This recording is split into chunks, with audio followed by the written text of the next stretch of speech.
Sekretaris Jenderal Majelis Ulama Indonesia Pusat, H. Amir Syah Tambunan, bersama Ketua Majelis Ulama Indonesia Sulawesi Selatan, mengeluarkan 8 maklumat. Kedelapan maklumat berisi himbauan agar seluruh umat muslim di Indonesia menyukseskan jalannya pemilihan umum 2024 mendatang.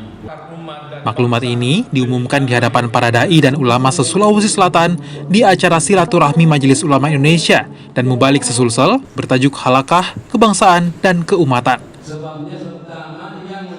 Acara ini berlangsung di ruang pola kantor Gubernur Sulawesi Selatan. Ini dari semua pemangku kepentingan termasuk MUI, KPU, TNI, Polri hadir bersama-sama tokoh-tokoh ormas, kemudian menghasilkan maklumat. Yang maklumat ini ada 8 poin. Ya, intinya mewujudkan pemilu damai. Kita mau apresiasi dan sekaligus tugas kita sekarang adalah menyosialisasikan ke semua pemangku kepentingan supaya dipahami tugas dan tanggung jawab pemilu damai itu bukan hanya tugas sekelompok orang, tapi tugas semua pihak, ya, tanpa kecuali.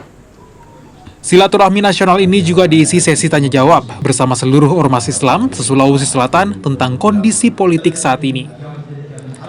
Di antara 8 isi maklumat Majelis Ulama Indonesia, 2 diantaranya terdapat himbauan umat Islam tidak golput dan proaktif berpartisipasi menyalurkan hak politiknya untuk memilih pemimpin, baik eksekutif maupun legislatif. Mendorong penyelenggara jujur adil, mendorong masyarakat meningkatkan partisipasi dengan tidak golput dan seterusnya.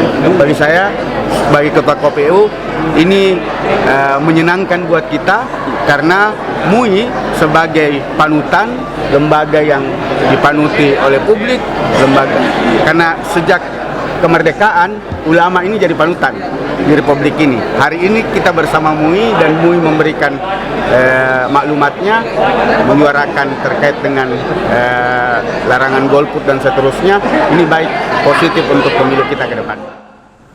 Umat Islam juga berikhtiar dan berdoa untuk mewujudkan pemilu damai untuk kemaslahatan umat, bangsa, dan negara. Usman Afandi, Kompas TV, Makassar, Sulawesi Selatan.